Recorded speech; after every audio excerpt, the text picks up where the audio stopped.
আশা আছে যারা আমরা মুসলমান, আমাদের সকলের মনের আশা আছে জান্নাতে যাব। তাই তো ভাবছি হ্যাঁ দিবেন, বুঝতে পারলে যে আমাদের সকলেরই আশা আছে যে আল্লাহ ইন্তেকালের পরে যেন আমাদেরকে জান্নাত নসিব করে। আচ্ছা বলেন তো বাবাজিরা, জান্নাতের পাসওয়ার্ডটা কি? জান্নাতের পাসওয়ার্ডটা কি? একটা মোবাইল চালাতে গেলে মোবাইলের পাসওয়ার্ড আছে, একটা ল্যাপটপ চালাতে গেলে ল্যাপটপের পাসওয়ার্ড আছে, কিন্তু বিরাদান ইসলাম মুআজ্জাজ সাহাবায়ে কেরাম জান্নাতের পাসওয়ার্ড হচ্ছে পাক পাঞ্জাতন আহলে বাইত ইমামে পাক। বলেন সুবহানাল্লাহ।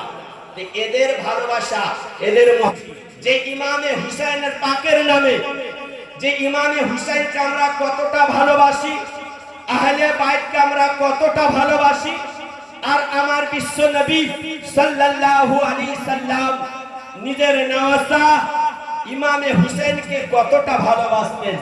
বিরাদার ইসলাম মুআজ্জাজ সাহাবায়ে কেরাম হযরত ইমামে হাসান এবং হযরত ইমামে হুসাইন দুটি জান্নাতি ফুল, দুটি জান্নাতি বাগ। বিরাদার ইসলাম ইমামে হাসান আর ইমামে হুসাইন দোনো ভাইয়ের মধ্যে বিরাদার ইসলাম একটা কাগজের মধ্যে একটা লিখেছে, আর ওই লেখাটা দুনো ভাই মিলে হযরতে মা ফাতেমাতুজ জাহরা রাদিয়াল্লাহু তাআলা আনহার কাছে নিয়ে এসেছে। কিসের জন্য? একটা কাগজের মধ্যে লিখেছে, আর ইমামে হুসেন বলছে আমার লেখাটা সুন্দর, আর ইমামে হাসান বলছে আমার লেখাটা সুন্দর। এই দুইটি ফয়সালা করার জন্য কার লেখাটা ভালো নিজের মা ফাতেমাতুজ জাহরা রাদিয়াল্লাহু তাআলা আনহার কাছে নিয়ে এসেছে। মা ফাতেমার কাছে নিয়ে এসে বলছে আম্মি জান, আজকে আমরা দুই ভাই একটা জিনিস লিখেছে এই খাতার মধ্যে, আজকে আপনাকে ফয়সালা করে দিতে হবে। ইমামে হাসান বলে আমার ছোট ভাই ইমামে হুসাইনের লেখাটা ভালো না আমার লেখাটা ভালো, আজকে মা আপনাকে সঠিক বিচার করে দিতে হবে। মা জাননী খাতুনে জান্নাত হযরতে ফাতেমাতুজ জাহরা রাদিয়াল্লাহু তাআলা আনহা তিনি চিন্তায় পড়ে গেলেন। তিনি বিচার করলেন, চিন্তা করলেন, আমি যদি বলি ইমামে হাসানের লেখাটা ভালো তাহলে ইমামে হুসাইন দুঃখ পাবে, কষ্ট পাবে। আবার যদি বলি ইমামে হুসাইনের লেখাটা সুন্দর হয়েছে তাহলে আমার সন্তান ইমামে হাসান কষ্ট পাবে, দুঃখ পাবে। বিরাদার ইসলাম, তো এই চিন্তা করার পর মা জননী এই ফয়সালা করলেন না, কি বলেন? বলছে বাবা যাও তোমার আব্বাজানের কাছে চলে যাও, লেখাটা নিয়ে তোমার আব্বা বিচার করে দিবে, তোমার আব্বা ফয়সালা করে দিবে। তো দোনো ভাই দুটি জান্নাতি ফুল ইমামে হাসান ও ইমামে হুসাইন চলে গেলেন নিজের আব্বা হযরতে শেরে খোদা মাওলা আলীর কাছে। আর আলীর কাছে গিয়ে বলেন আব্বা হুজুর দয়া করে বলে দেন যে আমাদের দোনো ভাইয়ের লেখার মধ্যে কার লেখাটা বেশি ভালো, কার লেখাটা বেশি সুন্দর। হযরতে মাওলা আলী চিন্তায় পড়ে গেলেন, ঠিক কি একই রকমই চিন্তা যে এখন আমি বলি যে আমার সন্তান ইমামে হাসানের লেখাটা ভালো তো ইমামে হুসাইন কষ্ট পাবে, যদি বলা হয় ইমামে হুসাইনের লেখাটা সুন্দর হয়েছে তো ইমামে হাসান কষ্ট পাবে। মাওলা আলীও বিচার করতে পারলেন না। বিরাদার ইসলাম, যাদের একটা লেখা নিয়ে তাদের মাতা ও পিতা বিচার করলেন না, মাওলা আলী পাঠিয়ে দিলেন যাও বাবা তোমার নানা জানের কাছে চলে যাও, বিশ্ব নবী নবী মুস্তাফা সাল্লাল্লাহু আলাইহি সাল্লামের কাছে, তিনি বিচার করে দিবেন, ফয়সালা করে দিবেন। যখন দুই নাতি ইমামে হাসান ও হুসাইন নানা জানের কাছে গিয়ে উপস্থিত হয়ে গেলেন, নানা জানকে বলছেন নানা জান, নানু ভাই আপনি বিচার করে দেন, ফয়সালা করে দেন কার লেখাটা ভালো হয়েছে। বিরাদার ইসলাম, তো বিশ্ব নবী চিন্তায় পড়ে গেলেন।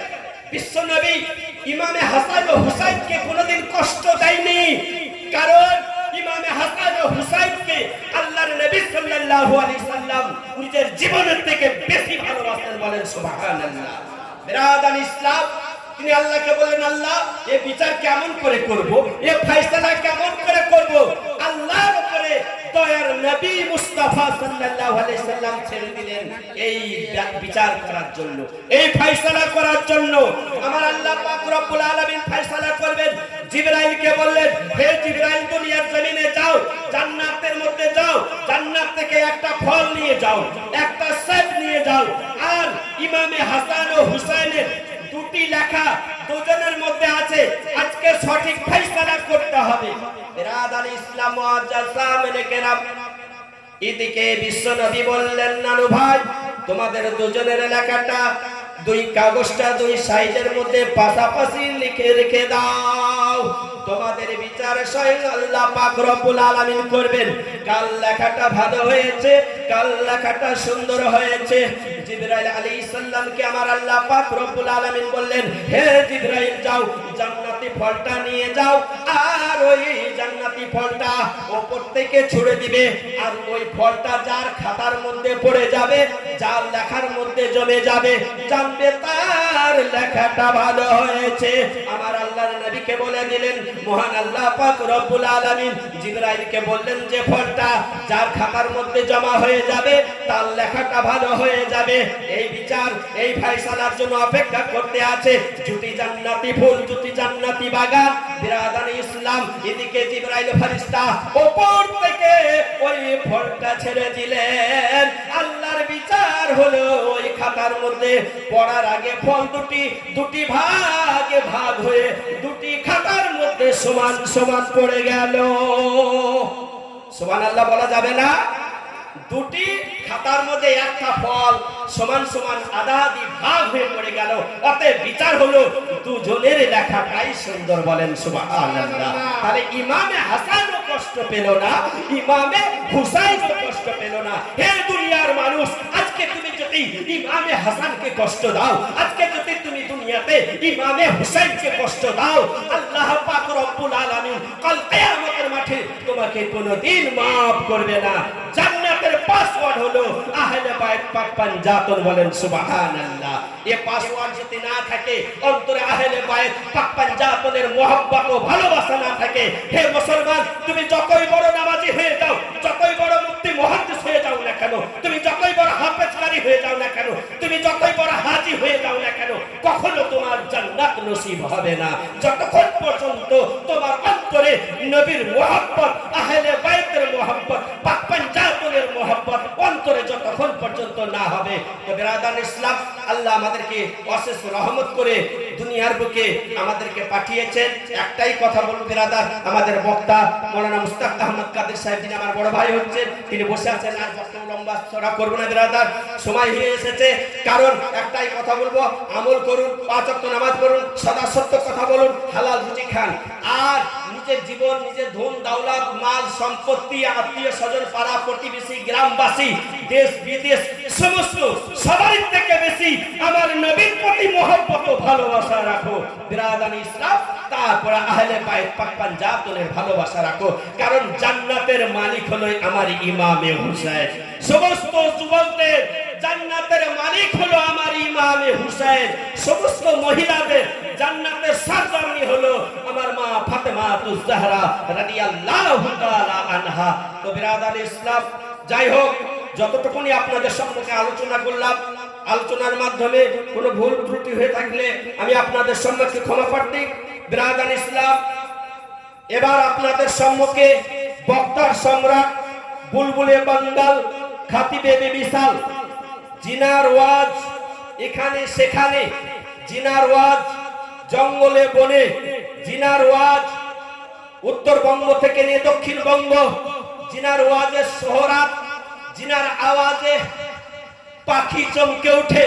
বিরাদান ইসলাম, জিনার বক্তব্যতে বিরাদান ইসলাম শহীদে কারবালাকে স্মরণ হয়ে যায়, জিনার বক্তব্যতে আহলে বাইত পাক পাঞ্জাতনের ইয়াদ এসে যায়, জিনার বক্তব্যতে জান্নাতের ঠিকানার ইয়াদ এসে যায়, জিনার বক্তব্যতে আল্লাহর স্মরণ এসে যায়, সেই বক্তা আপনাদের সামনে উপস্থিত হয়েছেন। বিরাদান ইসলাম, যাই হোক, আমার বড় ভাই উস্তাদ আহমদ কাদরি সাহেবকে আমি এই স্টেজে নিমন্ত্রণ করব কিছু বলার জন্য। বিরাদান ইসলাম, আহ্বান করব আদবের সহিত স্টেজের মধ্যে আসুন। ওনার মোহাব্বতে, ওনার সম্মানের জন্য একবার ভক্তি ভরে জোরে সোরে অন্তর থেকে একবার নারে তাকবীর লাগাই। নারে তাকবীর, নারে তাকবীর। চারদিকে আওয়াজ আছে না বাবুজি?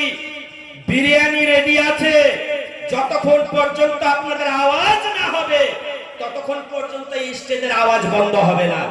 একবার দিল থেকে মহব্বতের সহিত একবার নারে লাগান, যেন নতুন